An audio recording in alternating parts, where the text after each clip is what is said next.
Bonjour à tous, j'espère que vous allez bien. J'espère que je vous surprends pas trop avec ma coupe de cheveux, mais comme voilà, il fait, j'imagine comme partout, il fait très très chaud. Je trouve que c'est plus facilement supportable quand on a une petite boule à zéro. Aujourd'hui, je vous fais mon retour d'expérience, puisque la Nintendo Switch 2 est sortie maintenant il y a 2 semaines, un peu plus de 2 semaines maintenant exactement. Euh, voilà, donc en fait, ça fait 2 semaines que j'y joue tous les jours, que j'y joue dans les transports. J'en reviendrai un peu pour vous donner le détail exact de mon utilisation. Et en fait, voilà, donc je vais vous faire là tout de suite, maintenant je vous fais mon retour sur la console elle-même. Je vais vous faire une vidéo pour revenir sur les jeux, parce que j'ai eu l'occasion d'y jouer à pas mal d'entre eux. Et voilà, il y a beaucoup de choses à dire sur les jeux en eux-mêmes, mais du coup, j'ai peur que ça fasse une vidéo trop longue et trop pénible à regarder si j'enchaîne les deux sujets. Donc, dans un premier temps, je vais vous faire mon retour sur la console, et puis après, je vous ferai une vidéo séparément sur les jeux. Et voilà, donc Mario Kart, bon, les portages de Zelda, bon là, ça va aller assez rapidement, mais Cyberpunk, Yakuza, Bravely Default, aussi le Street Fighter 6, le Welcome Tour et Fast Remix, Fast Fusion, je crois que c'est Fast Fusion. Et bref, donc je vous ferai un retour sur tous les jeux dans une vidéo séparée, et histoire de pouvoir prendre le temps de parler de tout ça tranquillement. Donc, la console. Si jamais c'est la première fois que vous voyez une vidéo de ma chaîne, j'ai aucune prétention ni à être journaliste, ni testeur professionnel. En fait, je suis un consommateur comme vous.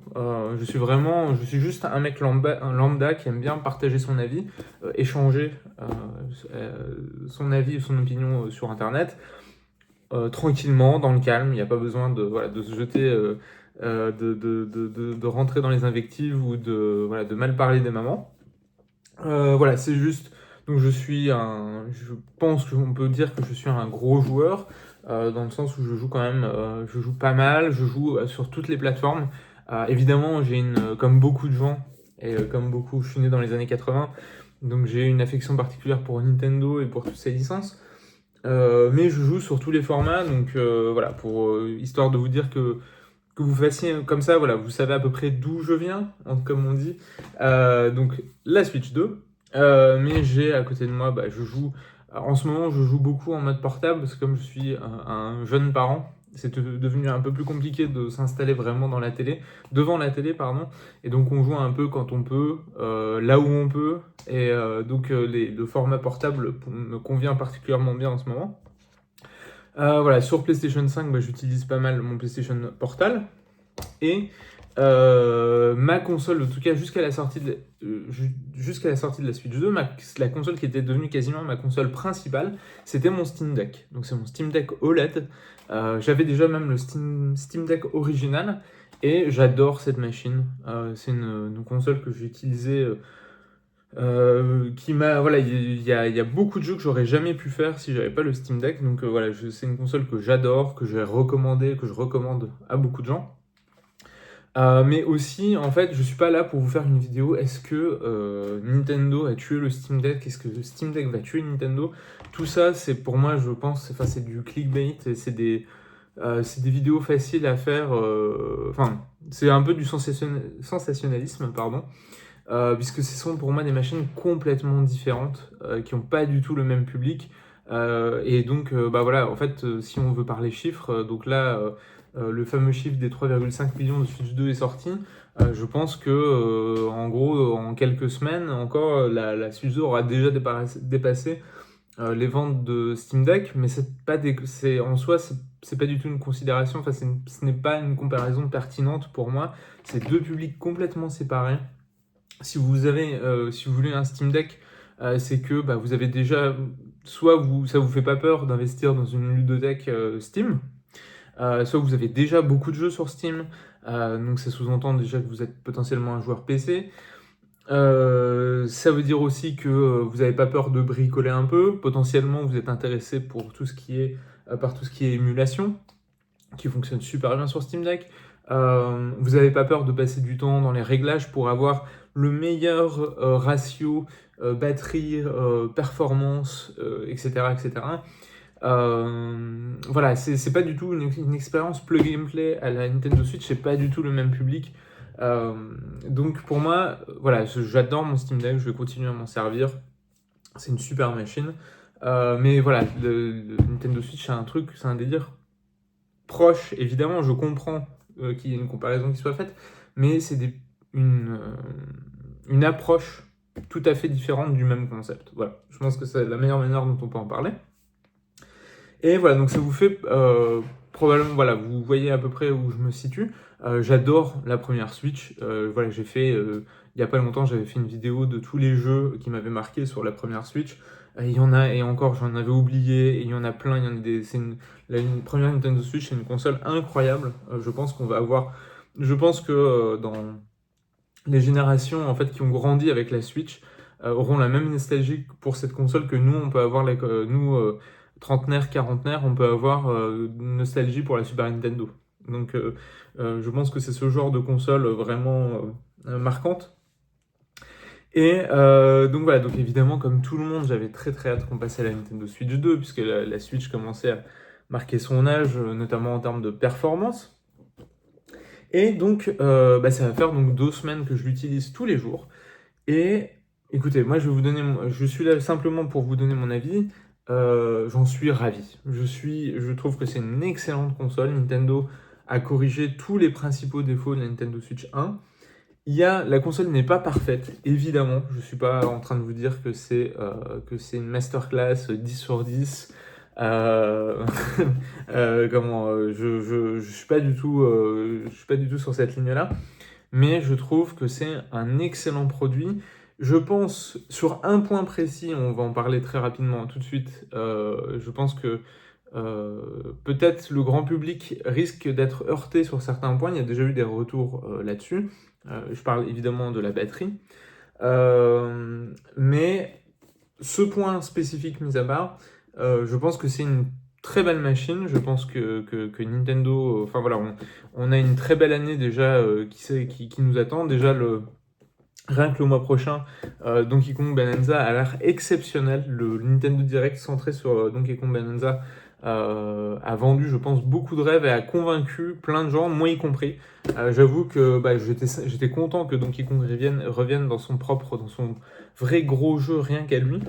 Mais je pense qu'on s'attendait tous pas à ce niveau de qualité de jeu et de profondeur de jeu, donc ça va être très très chouette. Donc voilà, je pense que on est parti pour quelques belles années avec ces Nintendo Switch 2. Et je vais vous expliquer tout de suite pourquoi. Alors, je vais commencer directement par les points les points les plus faibles, enfin en tout cas les points qui m'ont le plus déçu, comme ça sera évacué, puis après je vais vous parler de tout le positif. Évidemment, je pense que le point le plus... qui est un point... En fait, je me sens un peu mal de dire que c'est un point négatif parce que c'était prévisible. Donc, je parle évidemment de la batterie. C'était prévisible déjà parce que Nintendo nous avait prévenu. C'est-à-dire qu'il me semble que dans les specs de la console, au niveau de la batterie, il a annoncé entre 2 et 6 heures. Et effectivement, elle dure, en fonction des jeux, entre 2 et 6 heures. Moi, c'est le feedback que je peux vous faire. Donc, pour revenir sur mon usage, donc moi je l'utilise beaucoup en nomade, c'est-à-dire que j'ai 45 minutes, 1 heure de trajet le matin et la même chose l'après-midi, donc à peu près 2 heures. Et donc sur certains jeux, notamment Mario Kart, si je joue 1 heure le matin, 1 heure l'après-midi, quand j'arrive chez moi, effectivement, il me reste entre 10 et 20% de batterie, 10-15% de batterie. Donc voilà, la batterie a bien été pompée et ça ira clairement pas au-delà de 2h30. Cyberpunk, même constat. Sur Bravely Default, qui est un autre jeu que j'ai pas mal dosé, Bravely Default, on va entre 3 et 4 heures. Voilà. Donc c'est un jeu qui est beaucoup plus chill en termes de ce qu'il te demande à la console. Street Fighter 6, on est de nouveau entre les 2 et 3 heures. Si vous utilisez le mode online, ça va être encore plus gourmand. Et Yakuza, j'ai envie de dire entre 2 et 3 heures aussi, voire 3 heures, peut-être plus proche de 3 heures, à voir. Je ne l'ai pas encore assez testé pour avoir un avis sur la batterie, enfin, en tout cas en nomade. C'est un jeu auquel j'ai joué en docké, mais pas encore beaucoup en nomade. Et voilà, donc c'est pour mon retour sur la batterie. Alors, qu'est-ce que j'en pense? Je pense, bon, alors déjà que c'était prévisible parce que Nintendo nous avait prévenu. Et puis en fait, c'était prévisible pour les gens qui utilisent un Steam Deck, en fait, comme moi, ou n'importe quel type de machine similaire. C'est-à-dire que ben, des jeux gourmands, la Switch s'en sortait super bien, en particulier la Switch OLED, déjà parce qu'elle avait un écran OLED, l'OLED est moins gourmand en termes de ressources.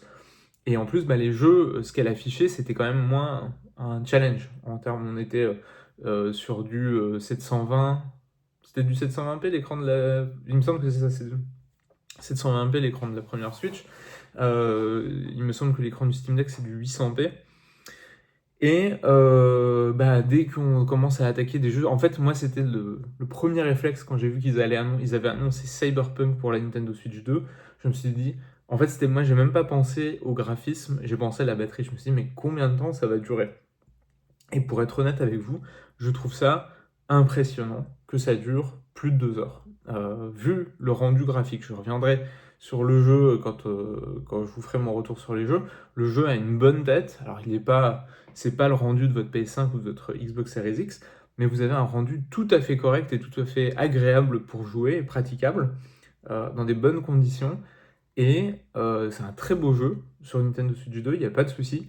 Et vous pouvez en profiter pendant plus de 2 heures. Donc, Mario Kart World est magnifique. Il est vraiment, je trouve que c'est un jeu. Les gens, alors je suis désolé, mais si les gens qui trouvent que c'est Mario Kart 8 en à peine plus beau, il faut soit c'est de la mauvaise foi, soit il faut acheter des lunettes. Mais c'est vraiment que ce soit les animes, le nombre de trucs qui se passent à l'écran, les décors, etc. Ça pète à la gueule en permanence. Enfin, c'est vraiment un feu d'artifice. L'écran, en plus, l'écran est très très beau. L'écran est LCD, donc consomme plus qu'un écran OLED. C'est un mais c'est un très très bel écran. Je reviendrai sur l'écran après. Mais c'est pas du OLED. Et donc, bah, tout ça, ça demande de la ressource. Et en plus, on est sur un format très fin en fait. Pour vous donner encore une fois, en fait, en termes de taille, la différence paraît pas si énorme. Mais je vous assure qu'en main, ça, c'est un beau bébé quand même. Ils ont réussi un tour de force comme quoi elle est beaucoup moins lourde qu'est-ce qu'elle en a l'air. Et donc, ça la rend tout à fait praticable. Mais dans un sac, moi, il n'y a pas photo. Enfin, c'est 1000 fois plus facile à ranger dans un sac à dos avec la coque, celle-là, que celle-là. Parce que la coque de celle-là est quand même bien mastoc. Donc, ça vous fait un beau. Ça prend de la place. Hein. Il faut un bon gros sac à dos, une bonne grosse sacoche. Tandis que celle-là bah, reste ultra fine. Et bah, en fait, le problème, c'est ça le problème. C'est qu'on peut pas. À un moment, il faut faire un choix. C'est-à-dire que on veut des beaux graphismes, on veut une console qui soit agréable à tenir en main et qui reste transportable. On veut. Alors voilà, au bout d'un moment, il faut sacrifier. On veut aussi une console à moins de 500 euros. À un moment, en fait, on peut pas gagner sur tout. Je veux pas donner l'impression que je cherche absolument des excuses à Nintendo, mais je trouve que bah, quelque part, c'est la conséquence. À un moment, il a fallu trancher. Je suis sûr qu'ils ont vraiment fait tout en leur possible, que en fait, la consigne, notamment à CyberConnect, à CD Projekt, vraiment, il y avait la consigne par pitié, faites que votre jeu ne descende pas en dessous des 2 heures d'autonomie. Voilà, les mecs ont vraiment tout fait parce que je pense que ils ont dû faire pas mal de sondages sur les temps de trajet quotidiens des gens, etc. Je pense que la moyenne haute, on tourne autour des 2 heures, trois quarts d'heure le matin, trois quarts d'heure l'après-midi. Je pense que c'est une durée de trajet plus ou moins moyenne pour aller au travail, si vous utilisez les transports en commun.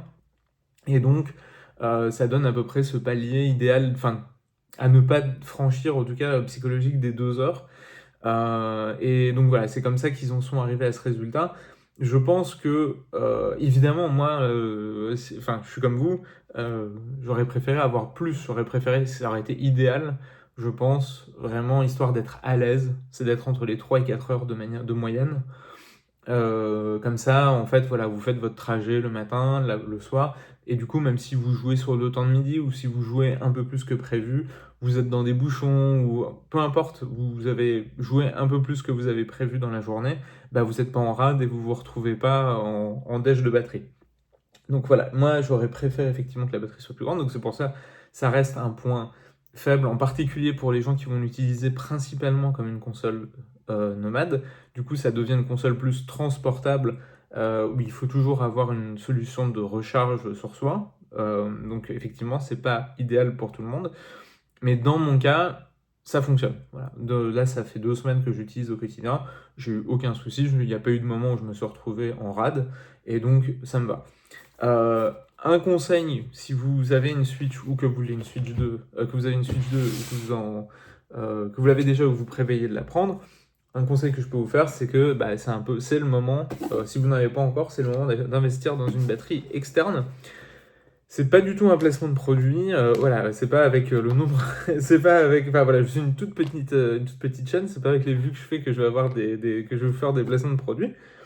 Euh, en fait, j'en profite. En fait, c'est juste une recommandation. Moi, j'ai cette batterie qui fonctionne super bien. Donc, c'est la marque Ugreen. Le nom du produit, c'est Nexod. Et c'est une batterie 20 000 mAh. Et alors, c'est un tout petit boîtier. Alors, j'ai la flemme d'aller la chercher. Elle est à un autre étage, mais c'est un petit boîtier. Elle est vraiment pas très très grande. Et elle vous permet de recharger votre Switch 2 3 fois entièrement. Donc c'est là vous passez de 2 heures à 2 heures plus 3 recharges. Donc on est à 8 heures de Cyberpunk, ce qui est quand même pas mal. Donc si vous avez un trajet en avion, si vous avez un long trajet à faire, pensez à une batterie externe. Et celle-là fonctionne très très bien. En plus elle a un petit écran qui vous indique le niveau de charge, etc. Elle vous donne toutes les informations, le temps de batterie qui reste, etc. etc. Donc, je vous la recommande. Et puis, c'est compatible avec tout, avec votre iPhone, votre MacBook, etc. Donc, ce sera, quoi qu'il arrive, un bon investissement. Et il me semble qu'en ce moment, elle est à 60 euros sur Amazon. Donc, voilà, je vous la recommande chaudement. C'était le placement pour la batterie. Et, et voilà, donc, le point faible, premier point faible, la batterie. Deux autres points faibles, parce que je me suis fait des petites notes pour pas les oublier. L'écran. Alors l'écran pour moi c'est un point fort et un point faible. Un point fort dans le sens où il est de très bonne qualité. Moi j'avais très peur. J'étais un peu déçu qu'ils annoncent un écran LCD après m'être habitué à l'OLED et de la Switch 2, de la Switch 1 et l'excellent OLED du Steam Deck. Alors, encore une fois, je l'ai dit plein de fois, mais cet écran il est exceptionnel. Il est compatible HDR. Je trouve que l'HDR en portable est pas bouleversant. En fait, je le dis parce que l'HDR, la gestion de l'HDR sur l'écran de la Steam Deck est exceptionnelle et ça sublime beaucoup de jeux qui ont, même s'ils rendent pas forcément graphiquement, qui sont pas forcément des foot de guerre sur Steam Deck, ils rendent très très bien grâce au HDR qui va sublimer vraiment certains effets. Je pense notamment à tout ce qui est néon dans Final Fantasy VII Remake, dans voilà, tout ce qui est fait de lumière dans Pirate oh la vache, Like a Dragon Pirate Yakuza in Hawaii. Heureusement que j'avais la boîte sous le nez parce que sinon je l'aurais pas retrouvé. Enfin bref, une bonne gestion du HDR, ça peut vraiment faire des merveilles. Là, je suis pas très impressionné. Une fois par contre, quand c'est relié à l'écran, là, il n'y a pas de souci, les couleurs pètent, le HDR est bien géré, etc. Ça, il n'y a pas de problème. Même s'il faut bien calibrer son écran, mais bon, ça, c'est encore un autre souci. Donc voilà, c'est un petit regret pour le HDR de l'écran de la console, mais c'est pas très très grave. Et enfin, pour le coup, un autre vrai regret que j'ai, c'est la mémoire interne de 256 Go. Ça prend de la place, enfin ça se remplit vite, pardon. Surtout que les fameuses cartes memory card, les cartes SD Express, qui sont dispo actuellement, on trouve partout celles de 256 Go. Moi, idéalement, j'aurais préféré que. Enfin, j'aurais préféré. C'est bien qu'il y ait ce modèle-là, mais si ils pouvaient rapidement, massivement mettre à disposition des 512, voire des 1 Tera, moi, ça m'arrangerait. Puisque voilà, les jeux sont de plus en plus lourds. Et puis, donc voilà, ça se remplit quand même assez rapidement, même quand on a déjà une carte SD Express additionnelle. Donc voilà, ça sera surtout que voilà, je pense que la console risque d'être assez limitée assez rapidement. Donc il sera nécessaire d'avoir plus d'options très rapidement. Voilà, donc un petit regret sur la gestion du HDR, la mémoire interne un peu faible et ce problème de cette histoire de batterie qui est quelque chose qu'il faut prendre en compte. En fait, c'est un point faible, mais qui est un point faible logique par rapport, je trouve, aux performances de la console et à la forme qu'elle a, etc., le fait qu'elle soit très fine. C'est juste qu'il faut le savoir. En fait, je pense que ça va être le plus gros problème, c'est que il y a beaucoup de gens qui vont l'acheter parce que c'est la console du nouveau Mario Kart. Et on a déjà vu, d'ailleurs, il y a déjà eu des vidéos sur Internet de mecs qui jouent. Mais je comprends pas, d'habitude, Mario Kart, j'y joue 3-4 heures sans problème. Puis là, j'ai à peine joué, même pas 2 heures, et ça y est, la batterie elle est morte. Donc voilà, c'est quelque chose. Soit Nintendo va devoir communiquer plus là-dessus, soit proposer d'autres solutions. Mais voilà, moi, peut-être en fait, peut-être qu'une solution, ça aurait été d'avoir une résolution pas forcément de 1080p sur l'écran portable, mais peut-être de 800p. Je sais pas si ça aurait vraiment changé, beaucoup aidé les choses, mais voilà. Donc voilà, c'est pour tout l'aspect négatif. Pour le reste, franchement, et c'est pour ça que je vous ai dit que c'est une console que j'adore. Enfin voilà, pour l'instant, je me régale avec cette console. Déjà, c'est le gain hallucinant en fait en termes de qualité de production. C'est une très très belle machine. Je vous en ai parlé, j'ai tout de suite senti ça pendant l'unboxing et ça s'est confirmé pendant toute l'utilisation. C'est une console, le revêtement est ultra agréable et tout doux. Il y a un côté un peu brossé comme ça qui est ça reste du plastique, mais ça fonctionne très très bien. Les fameux aimants qui rendent les Joy-Con beaucoup plus faciles à détacher. Et du coup, il n'y a pas ce côté, le rail qui fait du bruit, et puis ça tremble, et puis ça bouge dans tous les sens. Non, là, la console reste solide. Il y a un tout petit peu de jeu, mais juste ce qu'il faut. Enfin, c'est pas du tout gênant. Il y a vraiment une impression d'une qualité générale. C'est la première fois, je trouve, que Nintendo sort un produit qui sente autant le haut de gamme. En fait, c'est assez étonnant de leur part, parce qu'il y a toujours un côté un peu joué, etc. Il y a eu des exceptions. Je trouve que la DS Lite était vraiment un produit magnifique. Même la DSi, etc. C'était vraiment des très beaux objets. Et il y a eu des très très belles consoles, ça n'empêche pas.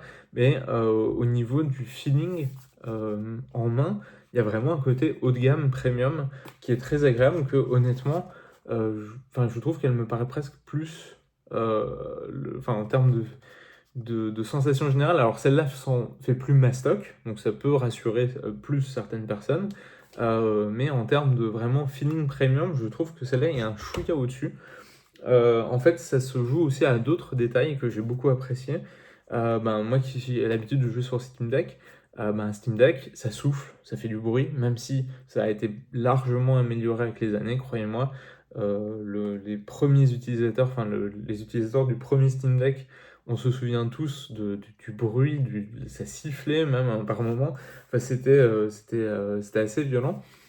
C'est largement amélioré, mais cette console reste ultra discrète, même en jouant aux jeux les plus gourmands, Mario Kart World, Cyberpunk, euh, même en termes de sensation de chauffe. Alors évidemment, elle chauffe un peu, ça y a pas, c'est normal, mais ça reste largement tolérable. On n'a pas l'impression en fait que la console va crever en fait, et mine de rien, ça aide aussi à cette impression générale de qualité. Ça, globalement, en fait, c'est un produit super bien fini. On sent que voilà, tous les efforts ont été faits aux bons endroits. Je trouve qu'elle est en plus, oui, elle a une certaine gueule.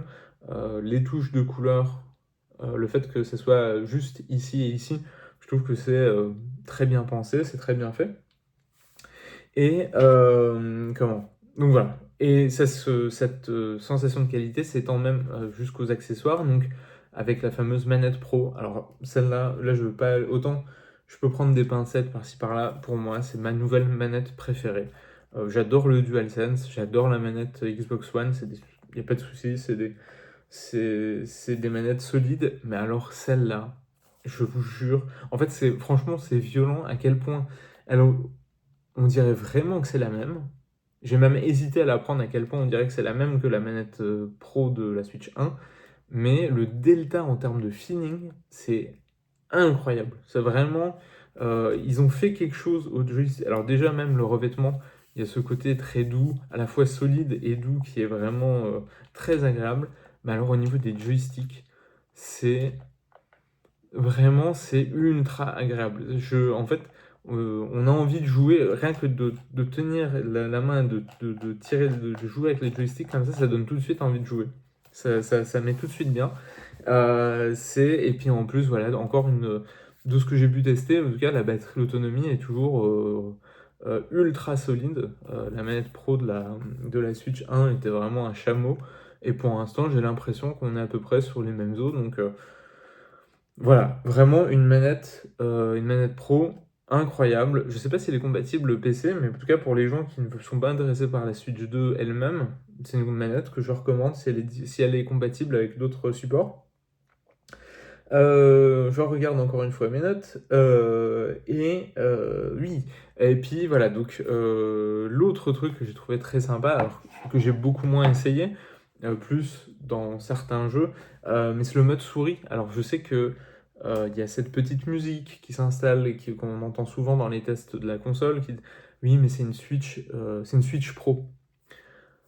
Alors je veux bien que ce soit une amélioration de la Switch 1. Je ne suis pas en train de dire que c'est une révolution, mais il y a quand même des petits trucs. Et un des ajouts principaux, c'est ce fameux mode souris qui fonctionne, qui est vraiment ultra bluffant. Je pense que quand on aura l'occasion de jouer à Metroid Prime 4, je pense qu'on va tous se manger une claque parce que le mode souris fonctionne super bien. Donc voilà, pour ceux, si vous n'avez pas eu l'occasion de le tester, il suffit quand vous avez votre Joy-Con, en fait, c'est bête comme chou, il suffit juste de retourner votre Joy-Con comme ça, la machine comprend qu'elle est passée automatiquement en mode souris, et ça y est, vous l'utilisez comme une souris, et ça fonctionne sur un bras de canapé, ça fonctionne sur votre genou, ça fonctionne sur la main, sur un jean, peu importe. Ça fonctionne super bien partout. Alors grâce au Welcome Tour, j'ai appris que c'est parce que en fait ils utilisent ici, en fait c'est une petite caméra et juste à côté une lumière infrarouge, et en fait c'est une caméra qui a une très très très très faible résolution, plus faible que la caméra de la Game Boy Camera. Donc voilà, si vous voulez frimer avec une anecdote, voilà, comme ça vous pouvez la ressortir. Et donc c'est une petite caméra qui reconnaît en fait s'il y a contact et dans quel sens ça bouge. Et ça fonctionne, c'est bluffant. Alors, elle a une utilisation sur les mini-jeux, que ce soit les mini-jeux du Welcome Tour ou sur Cyberpunk, même si bon, je ne me ferai pas forcément tout Cyberpunk avec ce mode-là. En tout cas, la jouabilité en elle-même, c'est un mode vraiment très bien, et je suis curieux de voir d'autres jeux, voir des RTS. Je sais que Civilization est compatible avec ce mode souris, mais je suis très curieux de ce que ça va pouvoir ouvrir comme porte au FPS, au STR, etc. Donc, qui sont des jeux que je connais un peu moins, des genres de jeux auxquels je joue un peu moins, mais avec ce mode de contrôle supplémentaire, ça pourrait être très très sympa.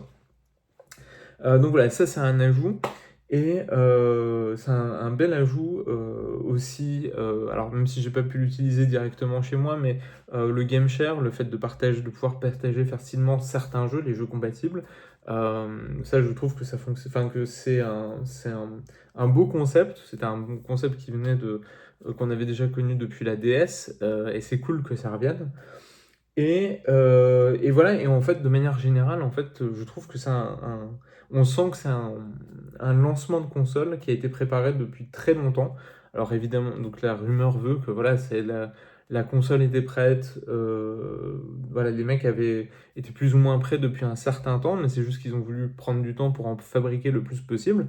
Visiblement, ils ont eu raison parce qu'il y avait une grosse demande, et c'est comme ça qu'ils auront pu répondre à cette demande dans des volumes aussi importants. Mais de manière générale, je trouve que voilà, la console, enfin voilà, il n'y a pas eu de couac majeur, j'ai l'impression, en termes de qualité de fabrication. La console, voilà, c'est un produit qui est vraiment super bien fini. Je vous reparlerai des jeux, mais voilà, si je peux vous spoiler un peu mon avis général, c'est que je trouve que au lancement, on a à la fois de la variété et de la qualité. Alors bon, évidemment, les remakes, enfin les versions plus de Zelda, vous allez dire c'est un peu facile, mais on a des styles différents, on a des styles qui sont très différents, on a de manière générale un niveau général de qualité sur ces portages, sur les portages qui sont reçus, enfin qui sont disponibles, que je trouve vraiment très bon, très rassurant en tout cas pour l'avenir. Donc voilà, donc c'est mon avis général au bout de 2 semaines. Alors évidemment, la conclusion générale, et ça vaut pour la Switch 2, mais ça vaut pour toutes les consoles. C'est-à-dire que est-ce que c'est raisonnable de se jeter sur une console à son lancement? Jamais vraiment. Enfin, il n'y a pas de situation où c'était vraiment. Ah bah oui, c'est une bonne idée de claquer 600 euros pour 400, 500, 600 euros, enfin avec les jeux, les accessoires, pour un jeu. Ça, c'est à vous de voir. C'est à vous de voir par rapport au catalogue qui est déjà disponible, au fait à quel point vous avez envie de jouer au dernier Mario Kart, à quel point vous êtes sensible à cette proposition. Et c'est peut-être, je terminerai là-dessus, en fait, et c'est aussi pour reboucler sur ce que je disais au début avec la comparaison avec le Steam Deck, je trouve que ce qui fonctionne, en fait, ce qui me frappe le plus quand je joue à Nintendo Switch 2, c'est de me dire, putain, ce concept, quand même, est tellement fort de pouvoir jouer. Voilà, quand je joue à Cyberpunk dans le bus, je rentre, je claque la console en 2 secondes, j'ai l'image sur l'écran et je continue ma partie. C'est génial. Et sur ce niveau à ce point seamless et sans accroc et vraiment facile d'utilisation, on pourra dire ce qu'on veut. Il n'y a que la Switch qui propose ça. Le Steam Deck, vous pouvez le connecter à un écran, vous pouvez le connecter sur votre télé. Je trouve que l'expérience est jamais aussi immédiate. Il y aura toujours, malgré tout l'amour que j'ai pour le Steam Deck, il y a parfois des mises à jour, il y a parfois des lancements qui bug, il faut redémarrer la console, etc. etc. Non, je sais aussi qu'il y a des produits beaucoup plus chers, la Roguelite, etc., qui vont vous proposer des performances encore plus impressionnantes visuellement. Mais là, on n'est plus du tout dans les mêmes. C'est même plus. La comparaison est vraiment très compliquée parce que c'est des produits qui peuvent parfois coûter le double d'une Switch 2 en fait.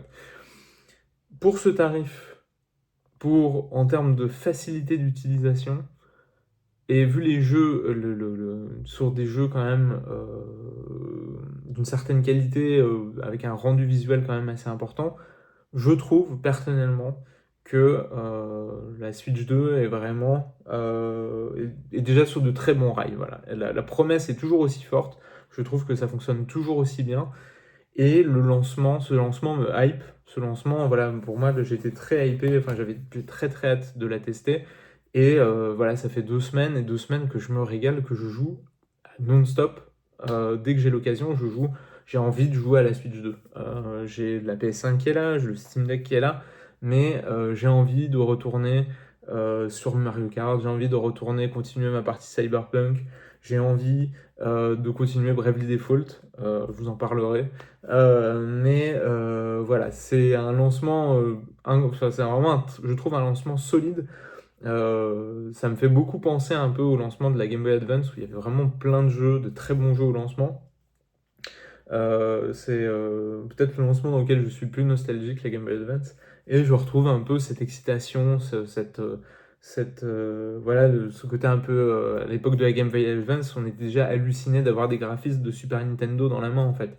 Et donc voilà, et je retrouve un peu la même excitation de se dire putain, mais on a ça maintenant, on est capable d'avoir des jeux qui ont cette gueule-là et de prendre le bus avec et de rentrer chez soi, de les afficher sur la télé. Enfin bref, je vais pas, là je commence déjà à me répéter.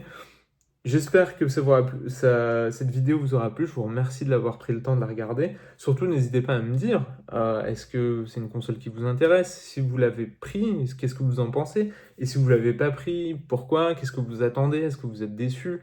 Moi, encore une fois, voilà, je vous donne, c'est mon avis perso. C'est pas du tout une parole d'évangile. Surtout, comparer les avis, voilà, je suis pas du tout. L'idée, c'est pas de m'imposer mon avis. Je veux pas vous imposer mon avis. Mais voilà, au moins, vous savez à quoi vous attendre. En tout cas, voilà, vous savez ce que j'en pense. Je suis très content de cette console et j'ai très très hâte de revenir vous parler des jeux parce que au final, c'est quand même ce qu'il y a de plus important. On sera bien d'accord au moins là-dessus. Et voilà, donc je vous dis à très bientôt et jouez bien. Salut!